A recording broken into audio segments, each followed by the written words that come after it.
Facebook content monetization দেওয়া শুরু করে দিয়েছে। এর ভিতরে কিন্তু আলহামদুলিল্লাহ অনেক ভাইয়া আপুরা কিন্তু কন্টেন্ট মনিটাইজেশন পেয়ে গিয়েছে, কিন্তু আমরা অনেকেই আছি যাদের 10,000 15,000 ফলোয়ার্স থাকার পরও পাচ্ছি না।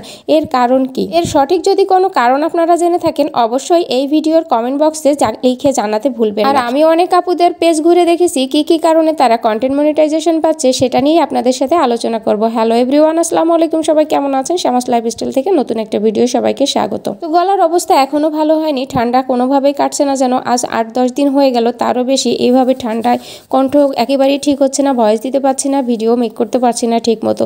তো এখানে হঠাৎ করে একটু মনে হলো হাতে কাটা পিঠা খাবো। এখানে আপনারা অনেক এলাকায় আছে এটাকে সেমাই পিঠা বলে, আমাদের যশোরের এলাকায় আমরা হাতে কাটা পিঠা বলি। এর কারণ হচ্ছে এটা হাত দিয়ে তৈরি করতে হয়, মানে হাতের সাহায্যেই পুরোটা তৈরি করতে হয়। এখানে আমি দেখুন ছোট ছোট করে দানা কেটে নিয়েছি আর এখান থেকেই কিন্তু বানাচ্ছি। এটা আমার কি মনে হলো হঠাৎ করে যে পিঠাটা খেতে মন চাইছিল, তারপরে একটু বানিয়ে নিলাম। এখানে অল্প করে আটা করেছিলাম যাতে একবারের মতোই হবে, বা এটা বানাতেও অনেক সময় লাগে, যার কারণে বেশি করে আটা করিনি। গলার অবস্থা একেবারেই খারাপ, যার কারণে কিন্তু রেগুলার ভিডিও দিতে পারছি না, কিন্তু তারপরও কিন্তু না দিলে হয় না, কারণ পেজের অবস্থাও খারাপ একেবারেই।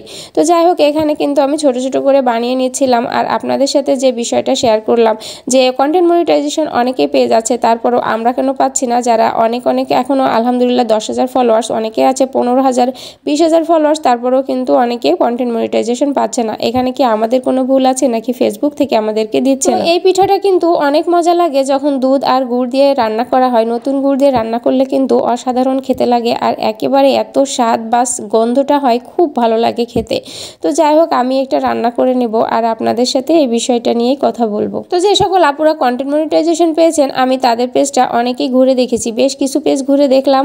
তো বেশিরভাগ পেজই দেখলাম অনেকের আছে যারা 2024-এর আগে পেজ ক্রিয়েট করা, মানে 23 সাল অথবা 22 সাল, অনেকের তো দেখলাম 12 সালেও আছে তারা পেজ ক্রিয়েট করেছে।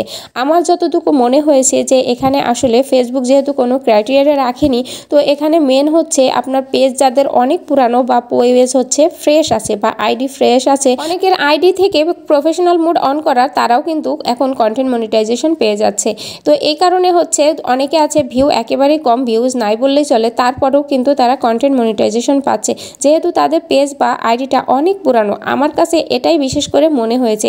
তো যাই হোক, নতুন এখনও 24 সালে হয়তো কিছু আসছে, কিন্তু 24 সালের আগে যাদের পেজ ক্রিয়েট করা আছে আমি মনে করি সবাই প্রায় পেয়ে গিয়েছে যাদের পেজ ফ্রেশ আছে। তো আপনাদের কি মনে হয় বা আপনারা এই বিষয়ে কি জানেন আমাকে অবশ্যই কমেন্ট বক্সে জানাতে ভুলবেন না। তো এখানে আমার রান্নাটা কিন্তু অলমোস্ট হয়ে গেছে। এখানে কিন্তু দুধ আর গুড় জাল করে নিয়েছিলাম, তার ভিতরে কিন্তু দিয়ে দিয়েছি। আর এটা যেহেতু কাঁচা অবস্থায় আছে তাই খুব বেশি জাল করা লাগবে না, কিছুক্ষণ জাল করলে দেখেন এরকম একটা ঘন হয়ে যায়। ঘন হয়ে গেলে কিন্তু বুঝে যাবেন হয়ে গেছে। এটা কিন্তু রোদে দিয়ে শুকিয়ে রান্না করলেও একরকম মজা লাগে, আবার কাঁচা অবস্থায় রান্না করলেও কিন্তু আর এক রকম মজা লাগে। আমার কাঁচা অবস্থায় খেতে মন চাইলো তাই আমি এখানে কাঁচা অবস্থায় রান্না করে নিলাম।